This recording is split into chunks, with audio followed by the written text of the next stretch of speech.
Just a quick clarification that we will not be having the owner of Navjeevan Super Shop, Anil Kankaria, joining us today. I think Bombay traffic has taken its toll. Apologies for that, and we will keep you updated if Dr. Arvind Prasad of FICCI is able to join us. I forgot to say good afternoon, ladies and gentlemen, and welcome to the IRF debate, Foreign Direct Investment in Retail, fast-tracking the Indian retail industry's agenda for economic and social development. So, can FDI help Indian retail harvest quicker, more efficient, widespread economic and social development? There are, well, some on the panel who will say yes, and perhaps some on the panel who will say no. Many of you have been here for the last debate on FDI in retail last year, and since then we've seen the government initially hesitate a little bit on foreign direct investment in retail, and more recently move ahead despite the political opposition. I think the challenge for all of us here, and to keep you, the audience, engaged, is to cover fresh ground in this debate. And I'll say up front that it's going to be a tough one to cover fresh ground, but we're going to try. The focus being on whether or not FDI in retail can actually harvest economic and social development at a quicker, more efficient, and widespread pace. To set the tone for the debate, I'd like to invite Praveen Khandelwal first to make a presentation, 10 minutes, followed by Professor Piyush Sinha. Mr. Khandelwal. Good afternoon. I am thankful to Indian Retail Forum for providing this opportunity to place the views of small retailers of India about FDI in retail.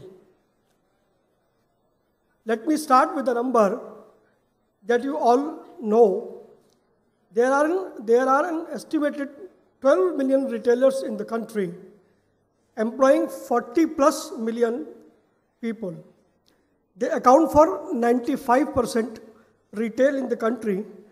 And in this event, when I went through the list of guest speakers, out of 187 speakers, 172 speakers were from the corporate side. So naturally, I can understand, but even then, I am privileged to be here to put our views on FDI in retail. Our position is very clear. We are totally opposed to it. This is not a partisan view. We are convinced that this is against the interest of all players, indeed the entire nation. It is anti-national, and we have very specific reasons why.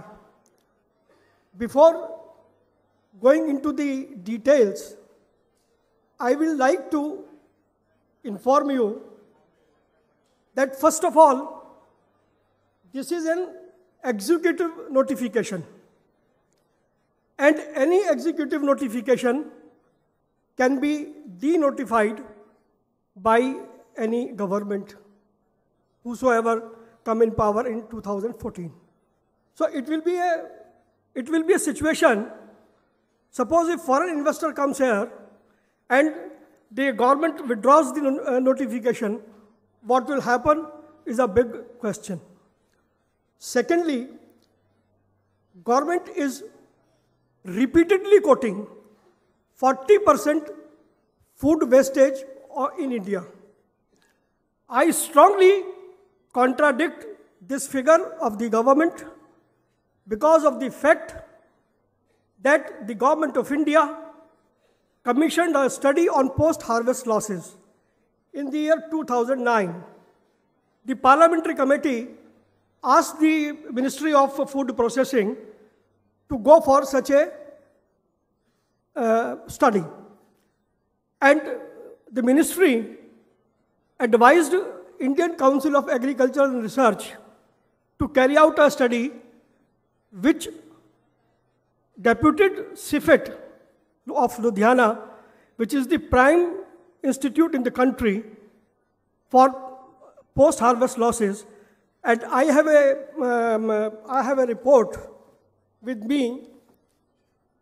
This report says that in fruits, the post-harvest losses 5 to 18%.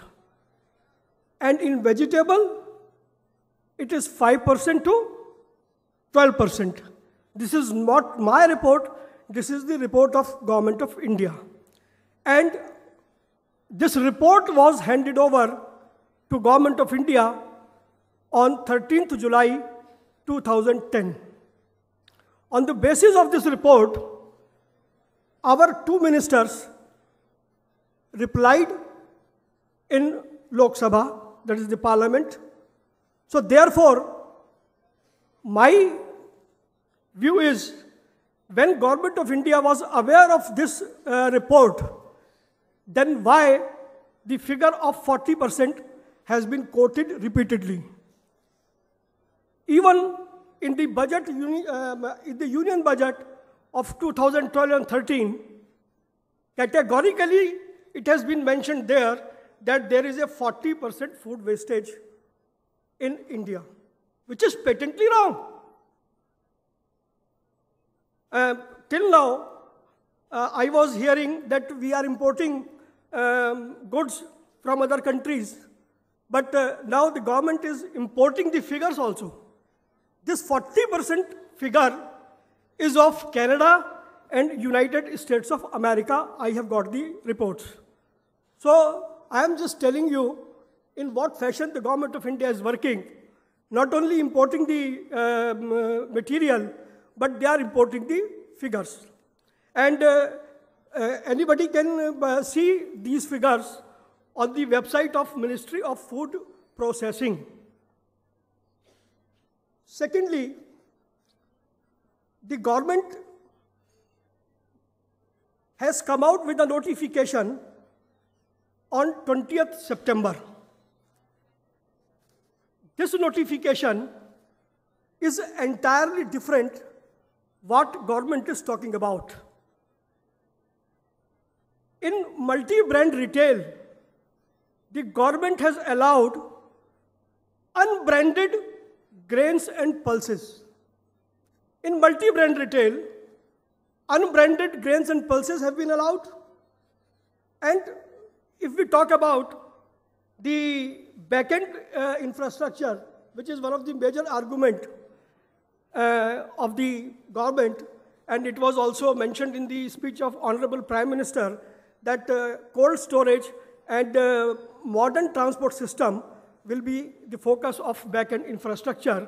But while defining the back-end infrastructure, government has not mentioned cold storage and modern transport system. Number 3, there is mandatory 30% procurement from the small industries, right? But government gone one step ahead. 30% will be calculated on the total procurement of first 5 years. So that means for first 4 years or so, the multinationals will be allowed to outsource even 100%. And if it happens, our domestic industry will die till the time the 5th year starts. And amazingly, my big friends are sitting here, the power of self-certification, it has not been given even to any domestic industry and in any trade. But the government went one step ahead. I don't know under what kind of pressure. And self-certification has been allowed to multinational companies. They have just to self-certify. There is no regulator on their working. The last point is, they have repeatedly said that only 53 cities carrying a population of more than 10 lakhs will be focused for all these things. But in this notification, again, the government went one step ahead, and it said that in states / union territories not having cities with population of more than 10 lakh, as per 2011 census, retail sales outlets may be set up in the cities of their choice. Cities of their choice, preferably the largest city, and may also cover 10 kilometers area around the particular city. So what I feel, this notification and this document of the government of 25th November is altogether different. What government is preaching is something else. What it is doing is something else. So therefore, I feel that the FDI in retail will certainly become detrimental to the nation and the retail sector. Without getting any assistance from the government, if I talk about post-independence period, the retail sector has grown to this extent, contributing 15% to national GDP. If a sector without any support of the government is contributing 15% to the national GDP, then where is the need of foreign investment? Why not you restructure? If at all there is any lacuna in the existing system, you draw out a policy. You upgrade and modernize the existing retail trade. There are more than 22 crore people who are dependent upon on retail trade for their livelihood. Just think of that lady carrying machli on her head, the hawker, the transporter, the farmer. If it would have been a good for a farmer, then there is a question. America seems to be the best model of this system. And in USA, the government is providing $1 billion subsidy per day to its farmer to remain them into farming. If we talk about employment, what kind of employment the multinational companies will give? The largest, the biggest unemployment agitation starts from the land of USA, that is Wall Street. And if we talk about inflation, I don't know how these multinational companies will tame inflation. What is the logic behind it? So far, the government has come out with apprehensions only. And on the base of apprehensions, you cannot deprive people from their livelihood. People, because India has an existing retail market. It has certain area.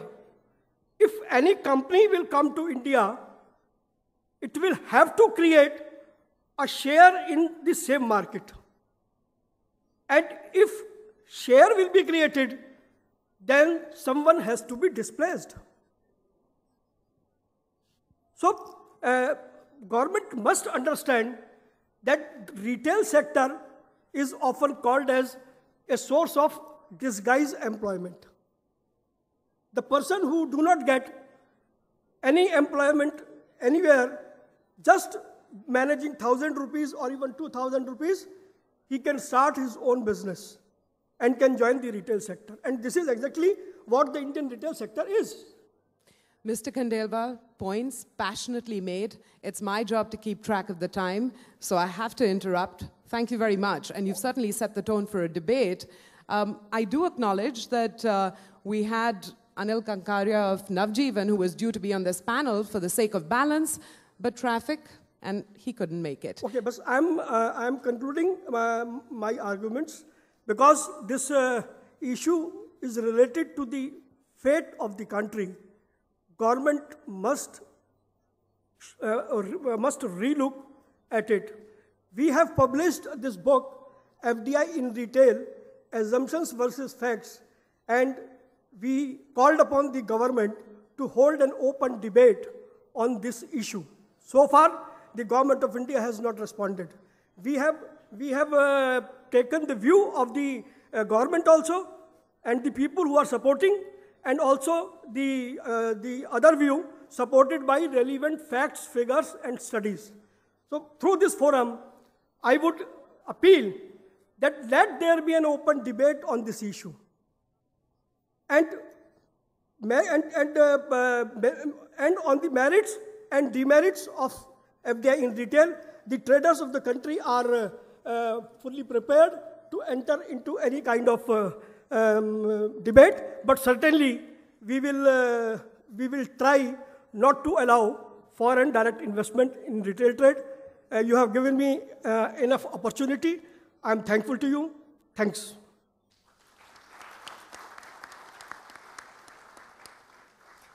You've asked for debate, and you're certainly getting one right here. But first, Professor Piyush Sinha from IIM Ahmedabad with his presentation. I'm saying good morning because this is the time I'm waking up. So I'm saying good morning. And there's a saying in Gujarat where I come from. It says, Jagya tyare savar. Whenever you wake up, that's morning. So I'm taking that point and saying that, okay, we are all waking up to some realities. And therefore, I'm trying to do a reality check on what happens to retail industry when macro level variables like policy changes happen. And what I'm going to do is that I'm going to just quickly go through some of the emerging economies. And the reason why I picked up emerging economy is that at IMA, we are trying to develop thought leadership as to how things happen in emerging economies. So what I'm going to do is that I'm going to first quickly go through some of the countries where FDI has been allowed and has been there for quite some time, and what has been the impact of that, right? So for example, if you look at Malaysia, and here please don't look at the whole thing, just look at the top retailer, their share of the market, and the share of the others in the industry. Just 3 points. So I'm just asking you to look at this. What happens? This laptop has given up. The power is gone. Could you just put it up again? Okay. Essentially, what I'm saying, look at the largest retailer of that country. Look at the share of the market that they have got, and look at the share of others in that particular industry, which is the retail industry we're talking of. And in that sheet, we have, on the left-hand side is grocery retailers. On the right-hand side, this is the non-grocery retailers which are there. Right? And this is the data which I've been able to get from Euromonitor, which does this study across the world. So this is Euromonitor data. So anything that you don't like, please ask Euromonitor as to why have they reported this. And with this, what I also do is that when I progress, I also look at how customers choose a particular store. So I'm trying to build a macro level picture and connect it with the micro level picture as to what will happen in the industry when large versus small fight. Will there be a David Goliath story, or will there be fighting actually in two different hemispheres, and therefore we don't have to worry about? And the classic case which comes out is actually Japan. Japan is a developed country, but small retailers rule the route. It's very, very clear there. So coming back to this, what I'm suggesting is that look at the largest ones here, look at the market share of these. This side is grocery, this side is non-grocery, and look at others. So I'm going to quickly go through this because that's a 12, 13 countries that you're going to look at. So just look at these, and inference will come out automatically. So this is Czech Republic. Sorry. I'll give you, this is again a quiz time for you. Just look at the first two and the others total, others, right? This is UK, although it's developed, but I'm just, again, picking up the data to illustrate a point here. Look at Hungary, look at Chile, Mexico, Russia, Thailand, Indonesia, Taiwan, Am I moving too fast? India, of course, we know. China. So if you look at all the data which is provided to us by Euromonitor, essentially you will find that first of all, most of them have shares which are less than 10%. Even the largest ones have less than 10% market share. That's the first thing that comes out. In all cases, the share of others, which includes all kinds of small retailers, is much bigger than all of them put together, barring just one country. Right? And thirdly, in almost barring 2 countries, the leader is not an MNC retailer. The leader is actually a local player. But that is the story which comes out very clearly, that despite the market being open, how come local retailers become the leaders? How come others still have a larger share of the marketplace, which is the small retailers? So which is what, and one of the reasons for this is very clear, that retail is a very fragmented industry, and when you have a very fragmented industry like pharma, nobody has a clear leadership in terms of market share. They're all very, very fragmented, very small market share that happens. Interestingly, all these countries, FDI has been there for long. Let's also understand that most emerging economies that we are looking at, they are smaller compared to India. When compared to India, they are smaller in nature and they are also homogeneous in nature.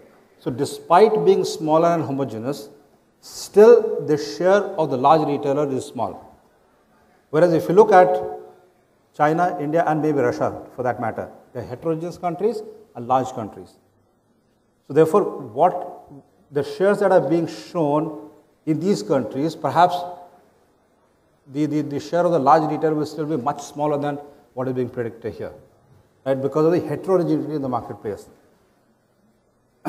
And the reason is simple. Retail is a local business. I may be running a chain, but each of my store is actually a different store.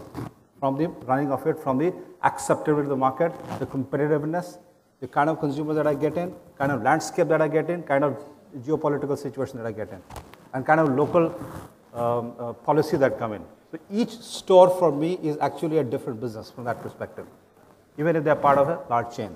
So standardization is something which is not the rule. We try to do it in some part of it, but not everything is standardized. Store choice by your customers has been found across the world, and the research dates back to 1940s and 1950s. It's a complex behavior. It's not it's simple that you open a store, customer comes and starts staying with you for life. It doesn't happen that so easily. Customers give a damn to a brand. They're only concerned about whether you are delivering the right value or not. If they're not, because the switching cost for a customer is zero. There's no switching cost for the customer. Tomorrow they wake up and say, no, I don't want to go to the store, they will not come to my store. As simple as that. So some of the studies which have been done across the world, and some of the done that we did, see, 3 things, this is one of the models which were developed, and if you look at it, 2 things which I think is very, very important. Value, of course, is something which is important, so I'm not getting into that. Every one of us has to have a value which is compelling for people to come in. But shoppability and affinity, which is something which has to be created, and therefore that is what a large retailer finds it difficult to build because of the infrastructure facilities, because of the environment in which you work. The other thing that we found is that all new formats, when they come in, customers are in a cognitive evaluative mode. Therefore, they are under scrutiny for quite some time before you get into choice which is effective, which is what small retailers have achieved. And an effective choice situation is what we call as a situation of, or a state of mindlessness by the customer. You don't think, you just go and buy. And this is a matter of only time. It doesn't happen on day one. So each one of us will have to really work it out. So it's not about a large market size. It's not about being a chain. It's about how would each of my store would be liked by the customers, both rationally as well as emotionally. Till that time, I have no guarantee that the customer is going to stay with me. And this has nothing to do with the size of the store. Small stores with slight upgradation, they can fight anyone in the marketplace, right? And therefore, If you look at India 2035 in the food and grocery sector, this is what we think is going to happen. And what is very interesting is, look at Kirana plus upgraded Kirana. They are almost as, their share would be almost as much as a hypermarket. And in fact, supermarket will have a slightly lower share compared to others. So which means, from a market level, every one of us has been talking about India is a big market, this is what the city is and all that. We need to actually go at the firm level and see, are we delivering value to customers or not? If you are not, big or small, none of us have any chance of survival. And that's more important, right? Retail is also a business where every transaction, every customer, every bill is important, and not the market size only. So it's about how we make it happen than actually saying this is what is going to happen. It's very, very difficult to say that, right? Interestingly, the last point, which is a reality in our face, that there is nothing called a new customer in the marketplace. Every customer has to be made to switch from the current format to the whatever format that we bring in. And we all know that the cost of switching is much, much higher than acquiring just virgin markets. So modernization is now an irreversible process.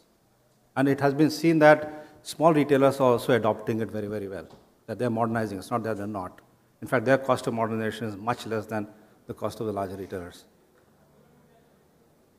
So I think we need to look at a strategy of coexisting. In my opinion, the smaller stores are not going to go out of business.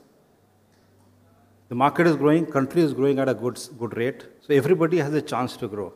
It's a question of, do you want to grow or do you want to fight? That's the question what it is. And then when the cake is much larger, I would suggest that we find our piece of cake and enjoy it, and then being unhappy that the other fellow got a different type piece of cake. So which means we need to get the Bermuda Triangle right. And I call it a Bermuda Triangle because anybody who has not got it right sinks without trace. Anybody who has got this right has the right to survive. Otherwise, you struggle. Thank you.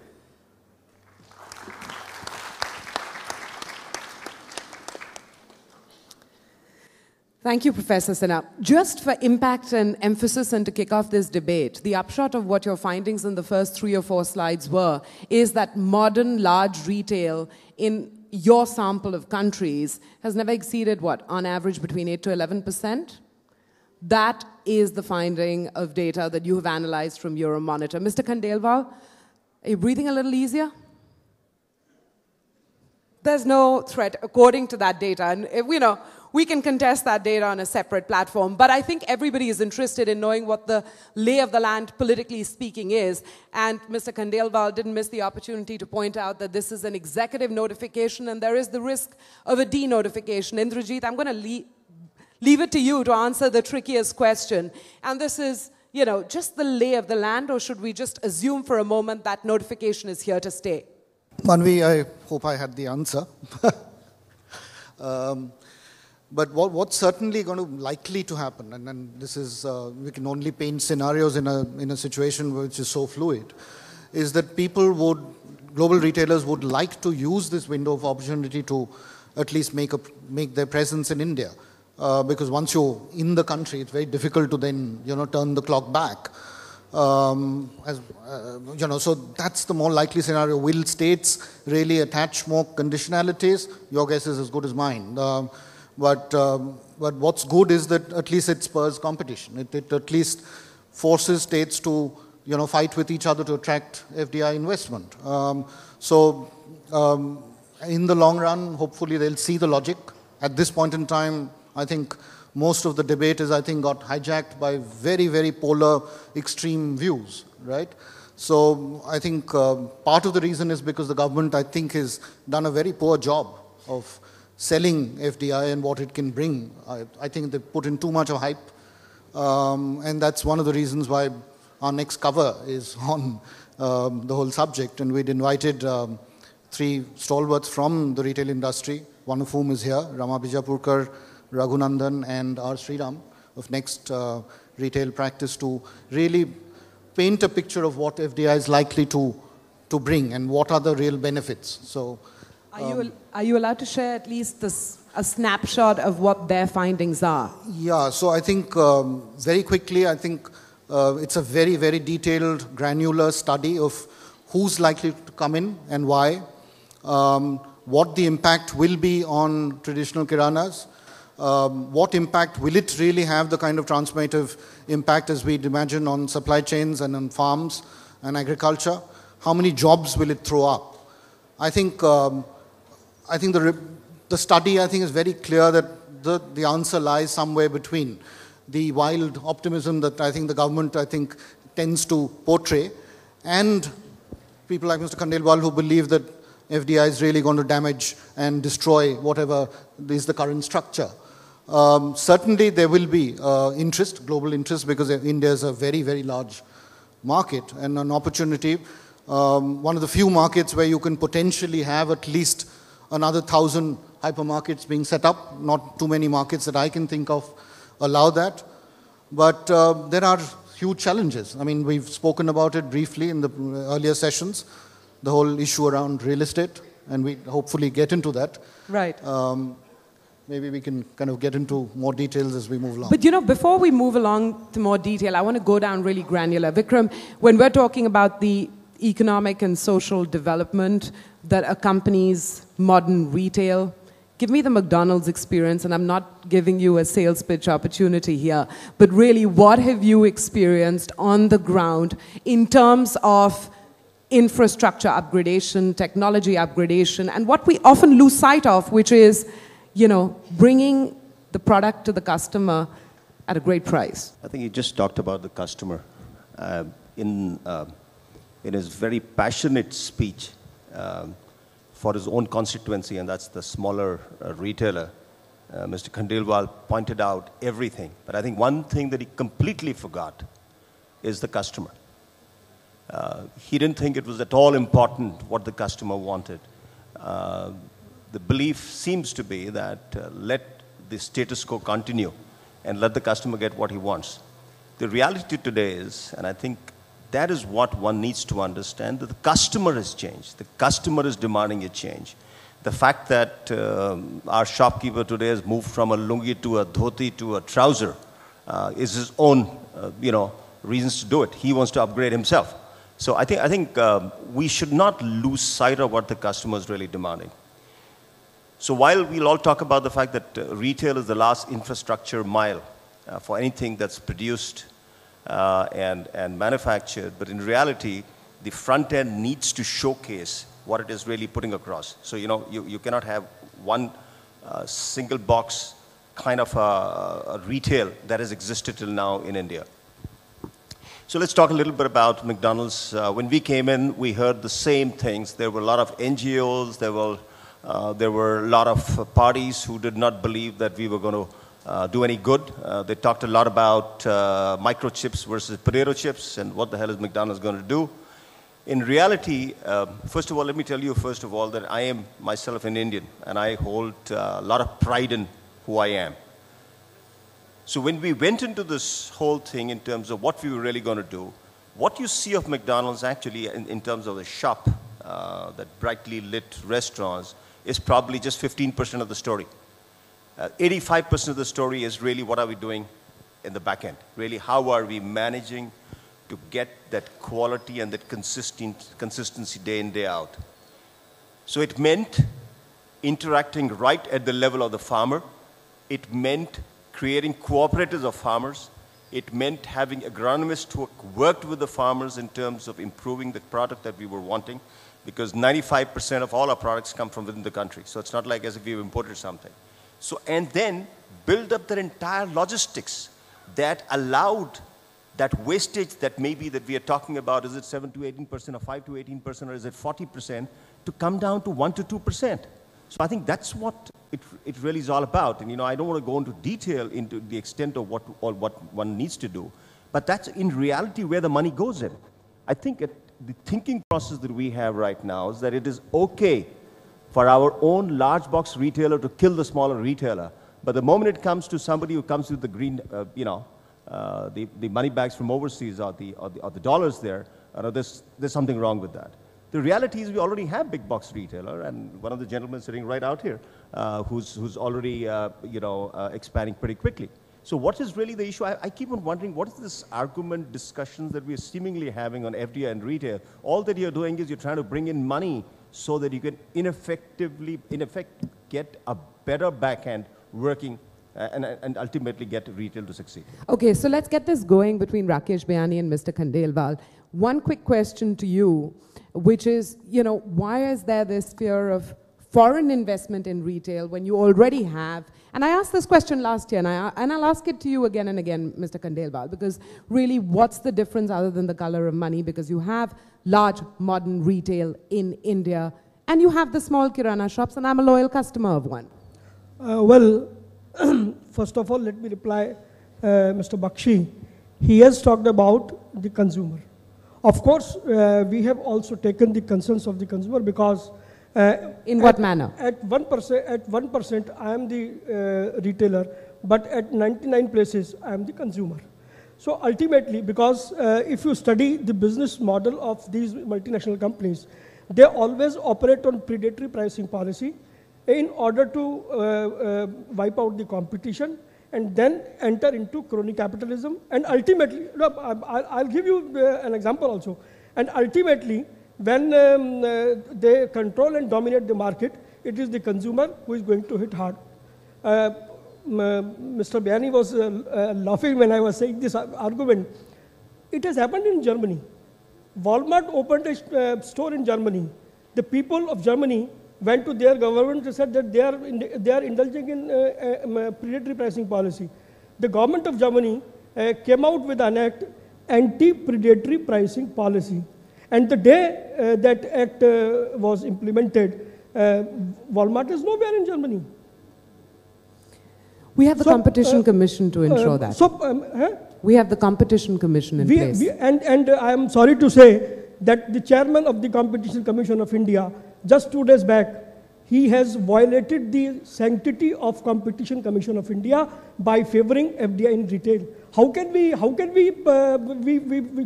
choose? Okay, so your thoughts are pretty clear on the subject. Mr. Bayani, let's refer back to that age-old question, bring it back to the table here. Really modern, large retail, what does it do for economic and social development, and why is it different for domestic, large, modern retail? Is it different? Is there any difference between the impact of foreign money and Indian money on that? There's no difference between the color of the money. Even today, a lot of the business that we run is getting some money from overseas through a wire media route or through the stock markets, etc. Just a few thoughts on Mr. Khandelwal's and specifically related to the notification of the government, because I think it's completely misrepresented out here. In the past, FDI was permitted in India. It was only in 1998 that the government decided to ban the FDI in India. During that period between 91 to 97, there were cases of FDI which happened, and they continued to operate even when FDI was not present. So the rule of the land is on the date that is applicable. So that doesn't mean the fact that, if you're not allowed, you will continue to operate in this country. And I think such kind of talks which kind of scare people with misrepresentation is not the right thing to do. Because this is a democratic country, the rule will exist. And I'm very confident also of the fact that there was another worry which talked about the fact that a state is today with a certain party, tomorrow it will be with another party. And what will happen in then? Well, again, there's the same applicability. If you have the license, you will operate in this country. There's no question about it. Nobody has been ever asked to close down businesses in this country because the rules have changed subsequently, unless there are other reasons. In fact, there is one reason which was there in today's papers. So out of those 12 million retailers that we keep referring to, 6 million of them are protesting right now, saying the fact their livelihood is at stake because there's a certain product which has got banned in many states, and the future of those retailers is at stake. So FDI is not even causing that. We need to really reflect as to what are the products that you sell. Just to complete the process, I think just in the previous session Kishore was sharing. One thing is for sure that from a $400 billion consumption, we got to move to $1 trillion. Maybe it's going to be 7 years, maybe it's going to be 10 years. The reality is we are going to add $600 billion of new consumption. How is that going to get catered to? Will it get catered through the Azadpur Mandi? Will it get catered through the Vashi APMC market?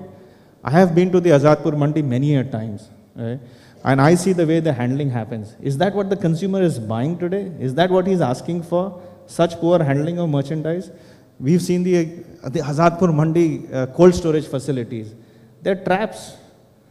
Where's the hygiene standards being there? The consumer is moving so fast. And if it is being catered to, then why is there such a huge shortfall in the supply side? The demand has been there. The supply side shortfall is so large in this country, putting in tremendous pressure for the last 2 years in a row on inflationary prices. So I think what we need to understand is the fact that why is the government trying to do this is only to ensure the fact that our consumption story has to continue, because that's the only way our country will grow. That's the only way people will live a better life. And if that has to happen, there has to be investment which needs to happen. The government has been quite clear on the fact that there needs to be a back-end investment. It's not only about front-end. The government did try in the past. I think it was in I don't remember the year, but when the cash and carry business was opened up, 97 I think so was cash and carry business was opened up. Unfortunately, without an organized retail and front end, nobody would invest in the back end because there needs to be a consumption. Somebody has to be able to complete the entire process of supply chain. McDonald's has done it very successfully because they're from end to end. It's from the farmer right up to the restaurant, all following the same process to ensure that the wastage comes down to 1%. Now, and the last point on the post-harvest losses, right? Maybe the 5 to 18% kind of number. What about the supply chain losses? Yeah. The 5 to 18 is maybe what the farmer loses. There is a significant supply chain loss. With whatever limited resources that we have, with all the money that we have to use out of India, and when we go down and we try and reach out to a certain set of farmers, recently we had a case wherein we were working along with the farmers in Nagpur, and we realized the fact that the farmer is selling the orange at about 14 rupees, right? But by the time it's reaching Delhi, in about a week from thereafter, the retail price was 100. From 14 to 100. The average realization to a farmer in India is no more than 10 to 14% of the final retail price. Who is taking this money? Wastages and traders who don't do value-added activity to reduce the wastages. So they are just earning for the sake of it. I strongly believe the fact that the trader has got to be in place. It's just the fact that everybody has to do value-added activities in the process.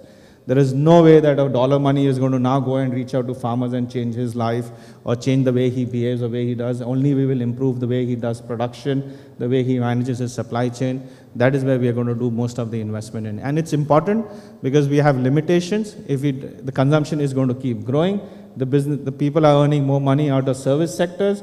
They become more aspirational because that's the way the life is moving.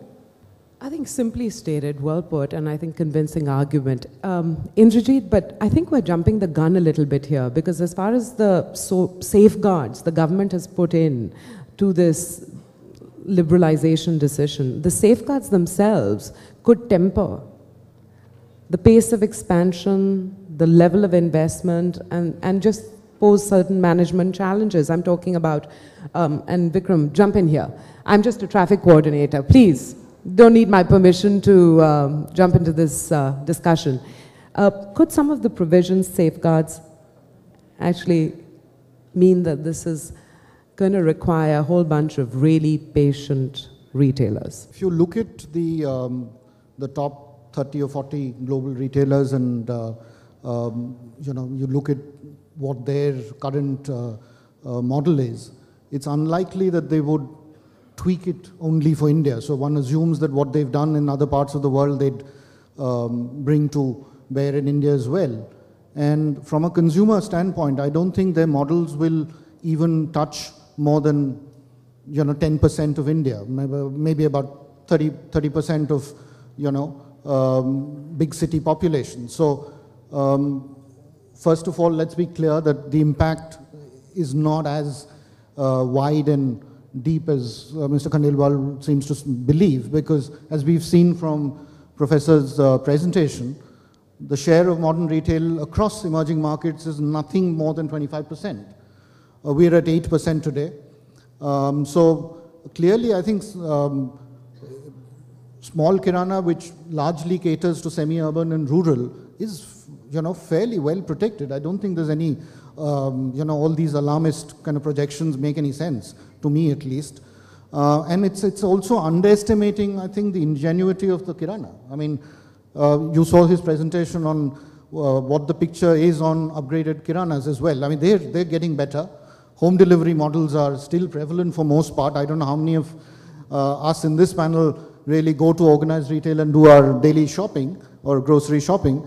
Most of us still call up the local kirana and he's willing to bring even a toothpaste to your home. So I think just higher service levels, a better cost structure, which is very, very competitive. It's not easy for modern retail to challenge that. I think the safeguards are already there. I don't know what we are fearing, frankly. Just elaborating on the safeguard provisions, Vikram, the fact that there's got to be investment in back-end infrastructure, specified time frame, specified by percentage, sourcing from small manufacturers. Could these be serious challenges for retailers, foreign retailers looking to set up base in India? See, in reality, what a lot of people don't realize, that is, in effect, the investment that you will anyway end up doing. When you get forced with a number, now the whole question is, how much time do you have to make this investment? And would that investment be, if made in this short period, would it really give the return on investment? See, one of the things I'd like to bring here is that this feeling that people tend to have that these large corporations can do the kind of pricing that they can kill competition.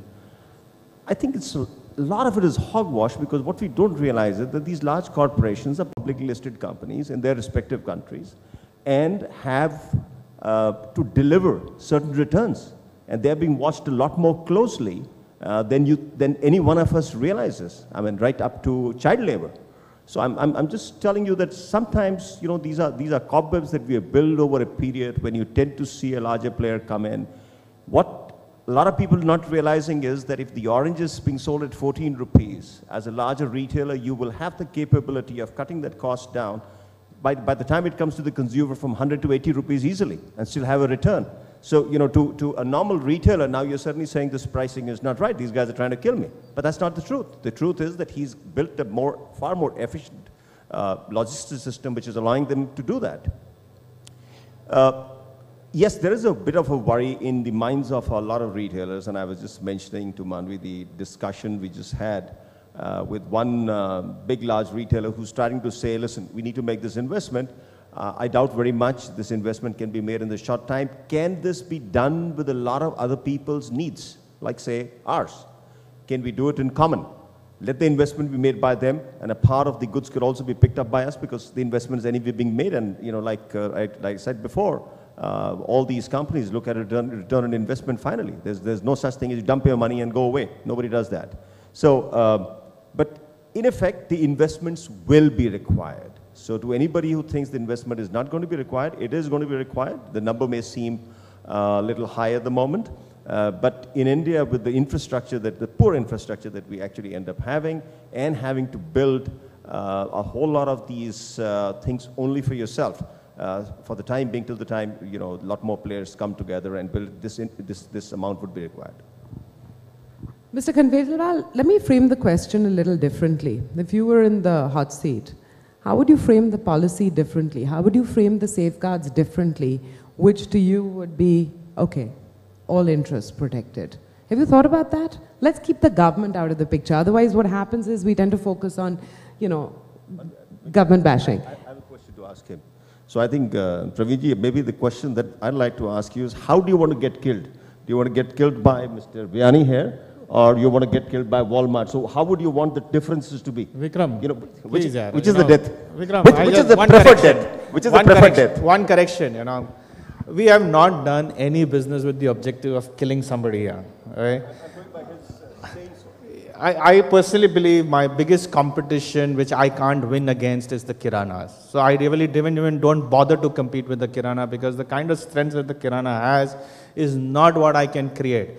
I can't hire people at 1,000, 2,000 rupee levels, as Mr. Praveen Khandelwal said. I must follow the Minimum Wages Act, which requires me to pay minimum 8,000 rupees in majority of the states in India, and yet I have to make money. I need to go into new modern developments, pay a high rent, yet I need to make money. Where's the question of me competing with the Kirana? Mr. Biyani, that is where the multinational companies will be giving employment only to white-collar people.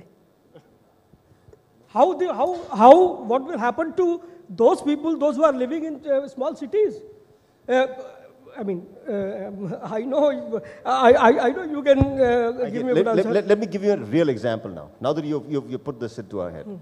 One of our managers, she's a girl manager. She belongs to a village about 60 kilometers outside Ambala. She's the only girl working from the village. So let's not get into the stage of saying white collar. It's a question of who puts in the hard work, who makes the effort. And let me tell you, the small town people today are more eager to put in hard work than the so-called white-collared people that we have within the city. So I'm giving you a real example. She's a manager. I mean, she's not a junior person. It may be an exception. I mean... these are all examples, so let's not dismiss them. I just want to... I can put together hundreds of such examples across the 100,000 odd people who work directly or indirectly for our group today. I can put hundreds of such examples. No issues. I just believe want me, to I'm not. You have to understand I just want to the opportunity in things. India, opportunity in urban India is so large that what are we doing? I think almost 50% of the people who work for us in our stores in Mumbai actually originate from the slums here. And what are we doing? We're building better livelihoods for them. There are enough case stories which have got reported across the world. Unfortunately, it's not good enough media for India, so it doesn't get reported here. Well, I have 2-3 submissions. Number one, with regard to executive notification. It has happened in India in 1977 when Janata Party came to power. Prior to that, Coca-Cola and all other were having 100% of FDI. When that party came to power, they asked for 40%, and Pfizer and all these people, they had to do that. So it is not my assumption.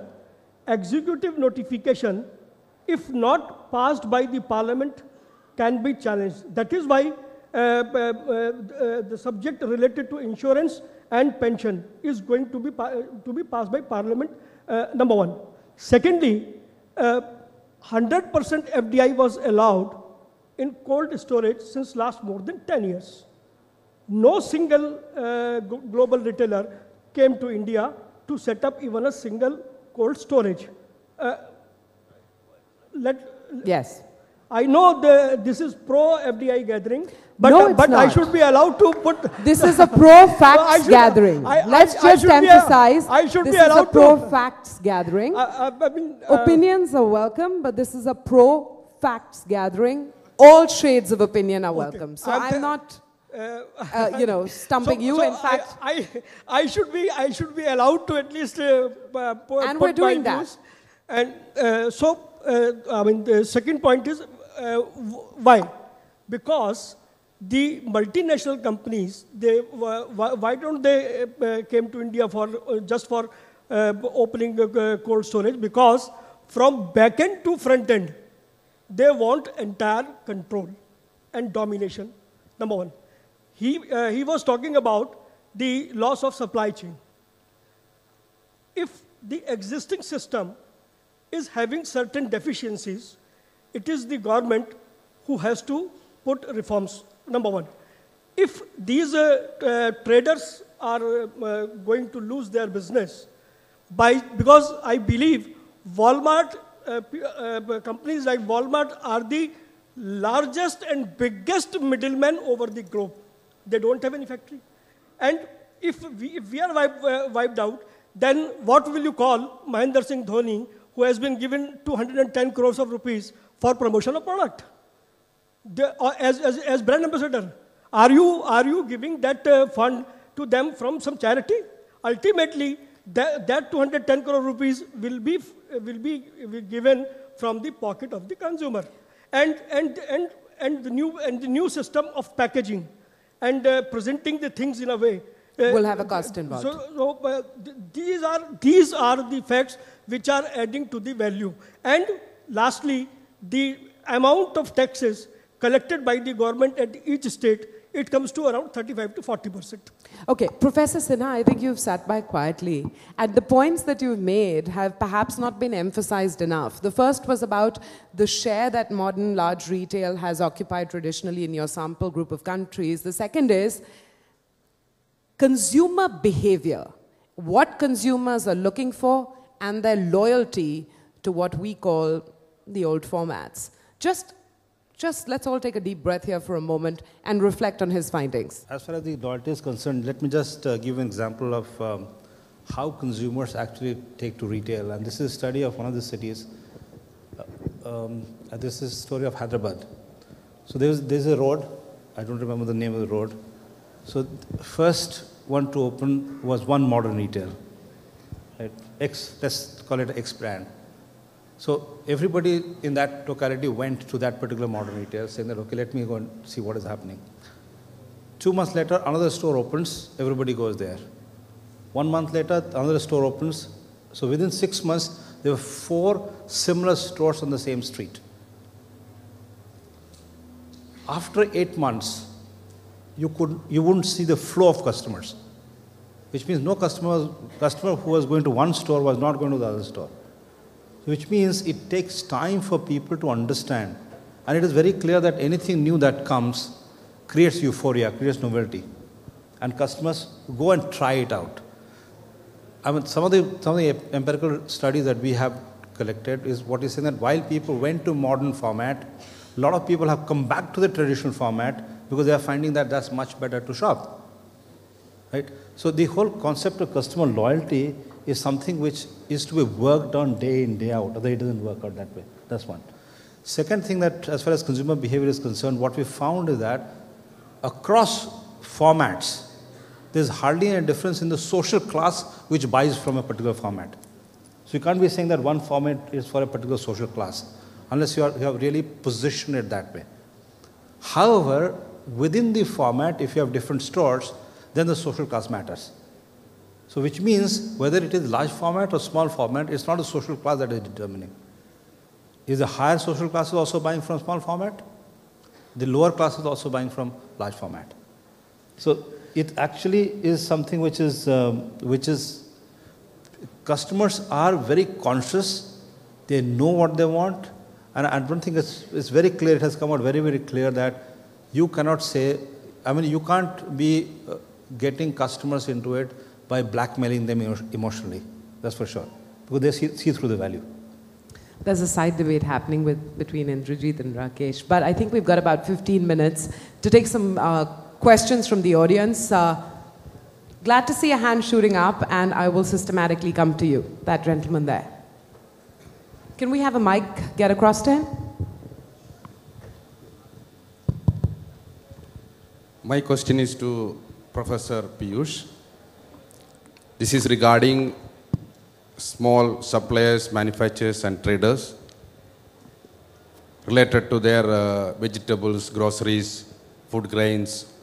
Those things are either they're labeled or they're packaged when these multinational retailers are entering into Indian market.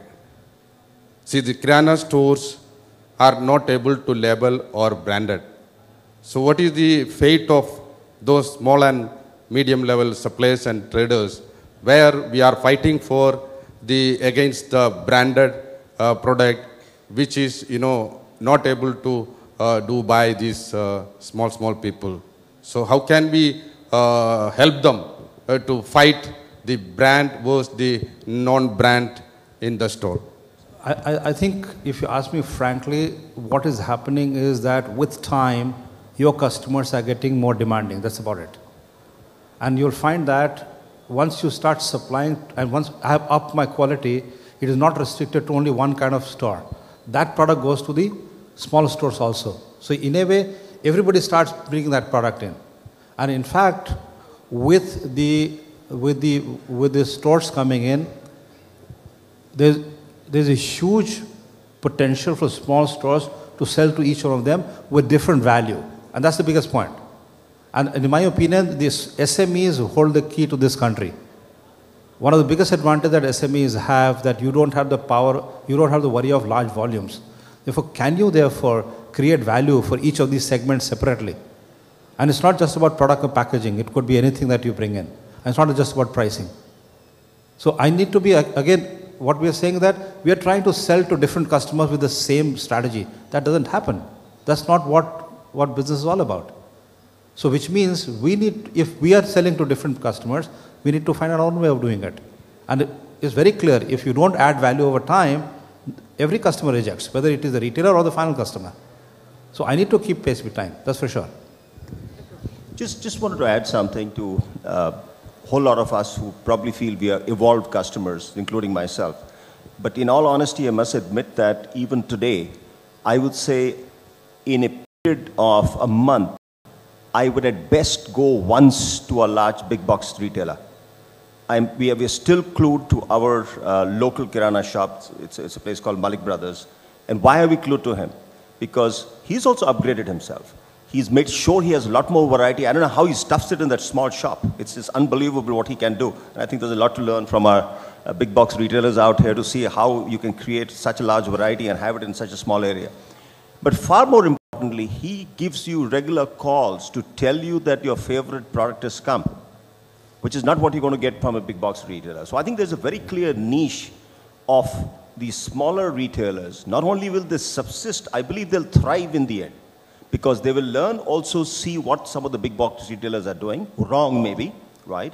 And continue to do some of the things that they're doing right. So I think there is, in all fairness to Mr. Khandelwal, I am with him, because ultimately by the end of the day, we must protect the small retailer. It should not happen in any way that by the advent of, is it FDI or is it a big box retailer, that the smaller retailer dies out. In fact, we want him to upgrade himself, because to us, individually, as people who live in a certain neighborhood, that neighborhood Kirana store is the most important person.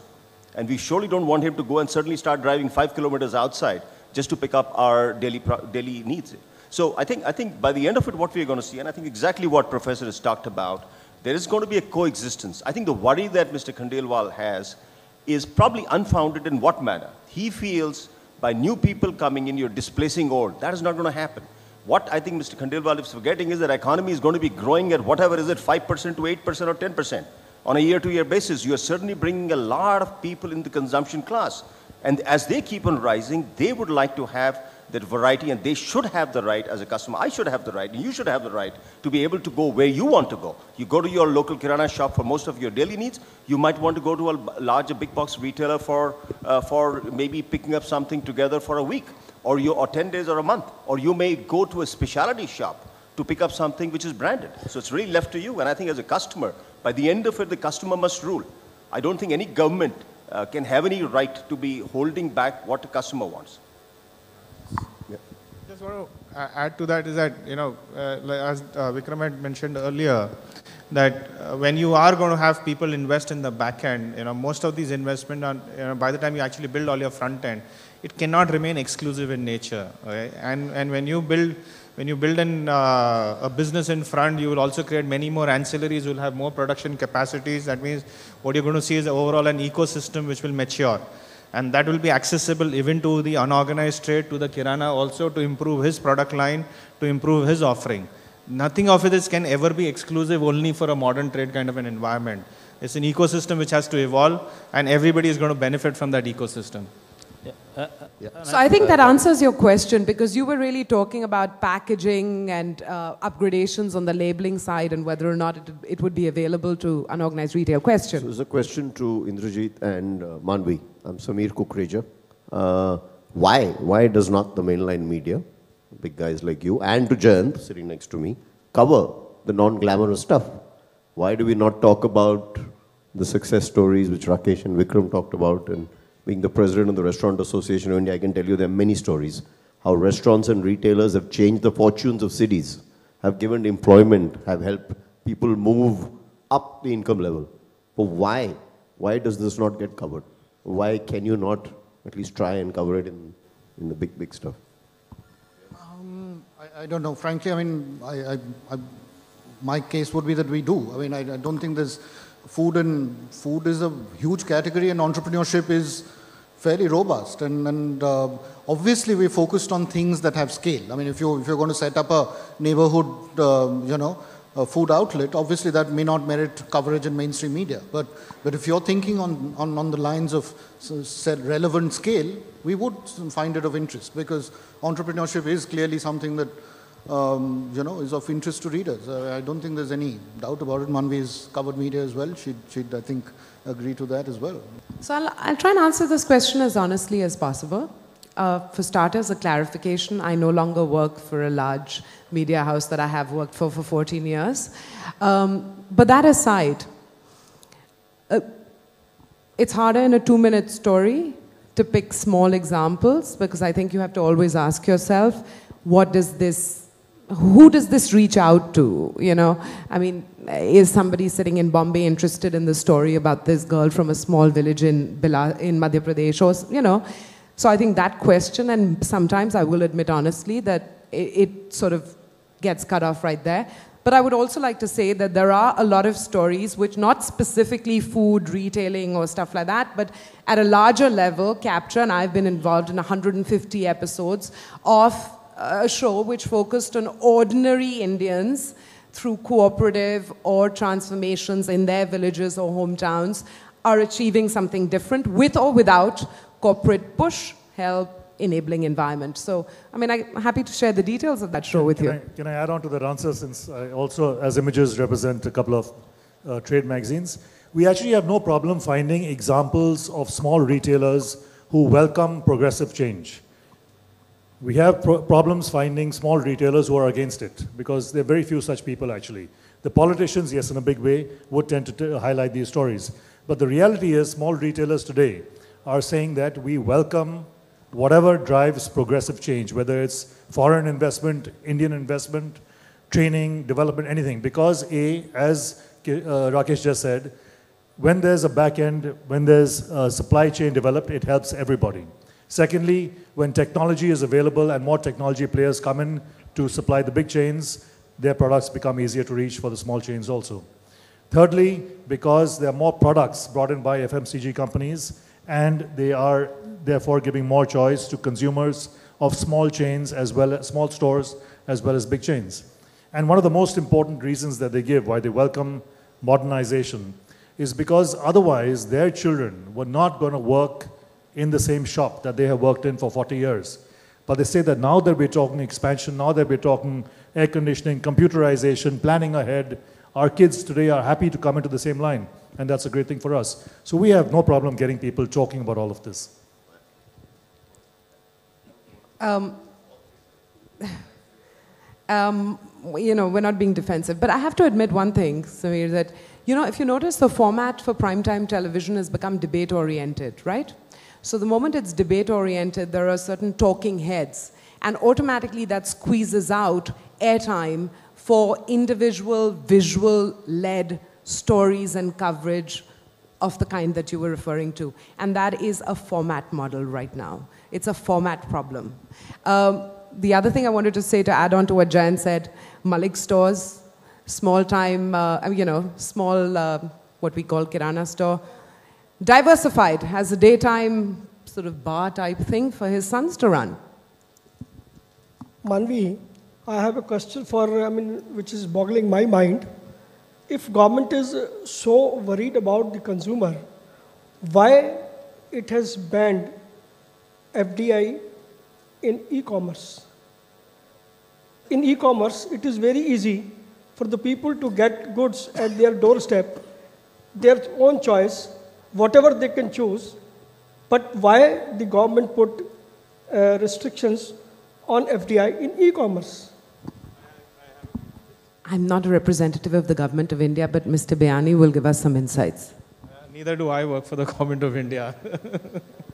But of course, we had an opportunity to raise this question just last week to a very senior person in the government. And what the government did say is the fact that it seems to be a printing error there. There seems to be clearly a case wherein. And since Mr. Khandelwal is in support finally Okay, so loud cheers for him, and that we will do at least on e-commerce side. I have been taken on a wrong feed by my friend Mr. Biani, and he has an authority to do it because he is the big brother. We are the small brothers with limited means.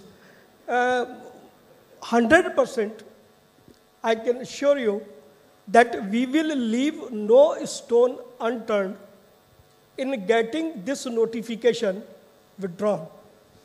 Because of the simple reason, because this is not the proper platform, we have ample evidence, examples of various countries where the traders, the small retailers were the victims. The consumer was the victim. And I request this forum, let we have an open debate with facts and figures.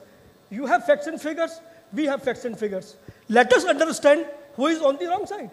Just, I want to make one more submission, that it was good on the part of the government if instead of inviting FDI, if it draws a national trade policy which we are demanding since a long time, through which we can upgrade and modernize. I fully share that that 40%, 40 years shop, my son is not going to sit over there, 100%. I have to change my format. So let Government of India should come out with a policy to allow restructuring and modernizing of retail trade. In fact, we had submitted to the government to come out with a small and medium retailers act, under which we should be allowed to have a coalition of 20 shops or 30 shops or 40 shops like that. But unfortunately, the concrete suggestions are never heard by the government. I wanted to direct my question to Vikram and Mr. Biani. All this politicized debate about FDI and retail, what is your reaction to the submission that that's potentially entirely the wrong issue, and perhaps a bigger game changer for organized retail might be sorting out the indirect tax inefficiency that prevails with the service tax on rent, but no corresponding offset? And a follow-on question to Vikram, given FDI has been open in the restaurant industry for quite a long period and doesn't seem to have made much impact there, why should we believe it would have any impact in the rest of organized retail? Thank you. Well, I think you've got a very valid point that there is a need to move towards a better indirect tax system. And I think the way I look at it is the fact that this is a country in transition as far as indirect tax systems go. We've created a roadmap. As usual, in a democratic environment, building consensus takes a lot of time. But the roadmap is getting implemented almost every single year. Last budget was the direction towards service tax and negative list. And it's only a matter of time now. The infrastructure is in place. We should move to a GST, which is a game-changing scenario. I'm sure it would address some of the kind of national trade policy, because it basically addresses trade. It removes distortion on trade, makes it easier. Looks like confidently the fact that, so with support from all parties, of course, because it's a big change, GST could be a reality very soon, and it would be a very, very big impact across the board. On FDI, especially on the restaurant side, it's not going to make any difference whatsoever. The only thing that it will actually help, because we believe that a lot of the big stock retailers, especially where the large investments are going to be done now in the back end, we could ride with them. We could share costs with them. Right now, the entire cost of logistics in the back end is entirely ours. So I'm sure what is going to happen is that when these logistics are built up, or these warehouses are built up, we would be able to get benefit of all that and actually reduce costs overall. I think that's what my belief is. But one line that I wanted to say, because I think the time has come as Indians that we stop worrying about who we were or what kind of country we were. I think we are a very confident India today. It doesn't scare me if somebody who is more knowledgeable, has got better systems, better processes, comes across, because our belief is that we're intelligent enough to absorb, adapt, and probably create a unique model of our own, and not only survive but thrive with that model. So I think the time has come where we should stop becoming the reluctant groom. I mean, too long we have become a reluctant groom and waited or just expected people to come at our door without really offering them anything. I think we have to give them access to our markets. It's only then they are going to come. And what they will bring is what we need to absorb. We need to adapt. We need to then bring about the right unique model that will make a very successful model for Indians. We are all out of time. Just 1 minute. I want to support Mr. Biani. At least on one point, Mr. Biani and me, we are agreeable. In agreement. We are agreeable on GST. We have advocated several times that GST should come to India as soon as it is possible.